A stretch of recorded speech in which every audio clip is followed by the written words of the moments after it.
ng isang tren ng MRT. Nagkapikunan daw sila dahil sa sobrang siksikan.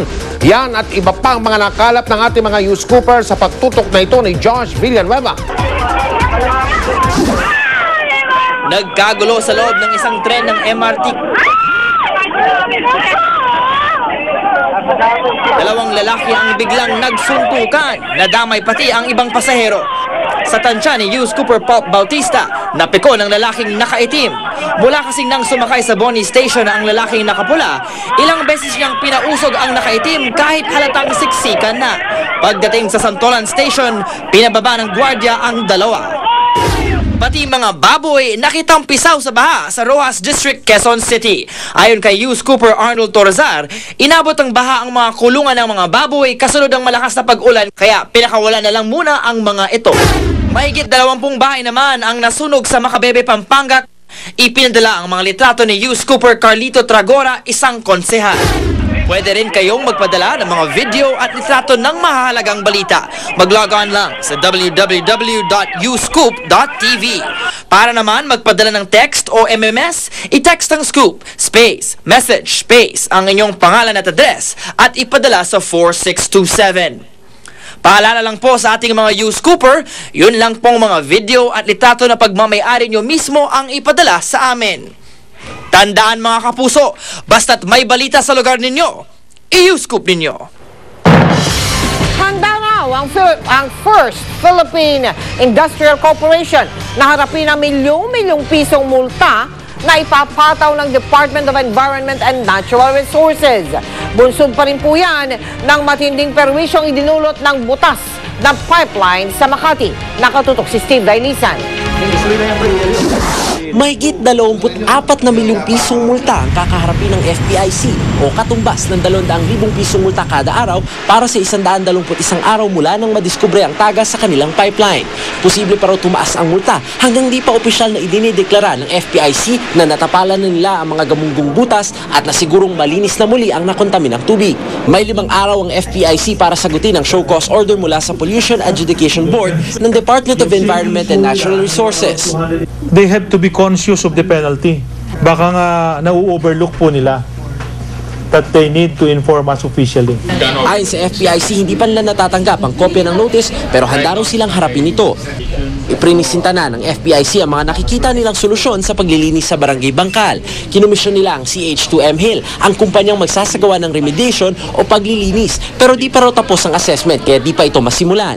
Sa ngayon, tanging ang treatment facility na binabayaran ng mga residente ng West Tower Condominium ang gumagana para masipsip ang tubig na nahaluan ng produktong petrolyo.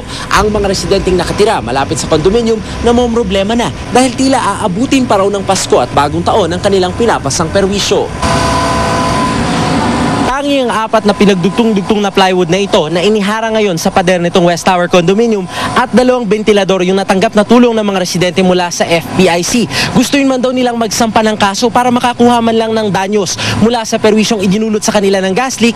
Ang problema, wala naman daw silang perang pambayad sa abogado.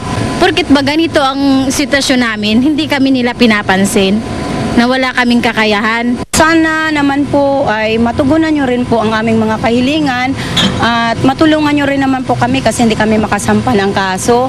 Kaya hindi namin malaman kung kanino kami lalapit. Bukod sa individual na civil cases, iba pa raw ang kasong isasampa ng Makati City Government laban sa FPIC. Di rin daw sila magpapabaya sa mga residente. Kailangan tulungan din naman namin sila kung meron kaming marirefer din na abogado sa kanila.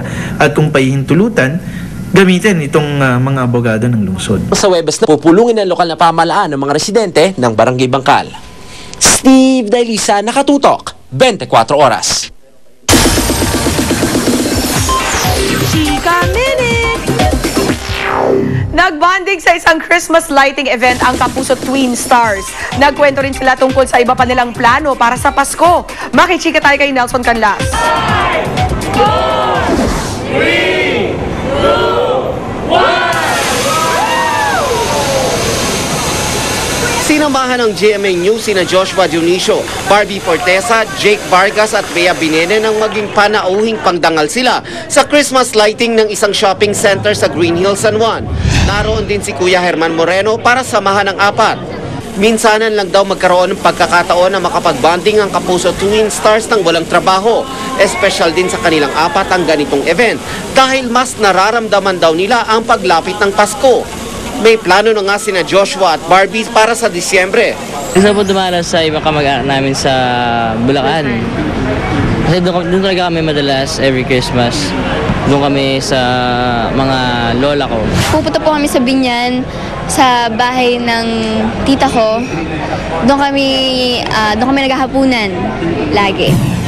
Si Bea naman, isinasuggest sa kalab team niya ang taon-taon niyang ginagawa sa tuwing sasapit ang Yuletide season. Naglalaan ng Twin Star ng panahon para makatulong sa mga kapuspalad sa pamamagitan ng GMA Kapuso Foundation. Sinusupport ko po talaga ang Kapuso Foundation even if hindi Christmas, kahit na ano po occasion yan. Pwede po kami magbigay sa mga bata, yun nga po, yung mga pinaglumaan na damit, siguro yung mga dilata, yung mga sardines, pwede po mag-donation. Nelson Canlas, updated sa Showbiz Happening. Sa aking pagbabalik, yaya ni Piolo Pascual na si Moy, live na i-share sa atin ang kanyang salubin ng pagkaisahan siya ng kanyang tribe mates sa Survivor Philippines Celebrity Showdown. Hi, Moy! Stick around. Susunod! Malamig na Kapaskuhan, magiging maulan din. Karamihan sa nabibiling pintura, mataas ang lead content na masama sa kalusugan.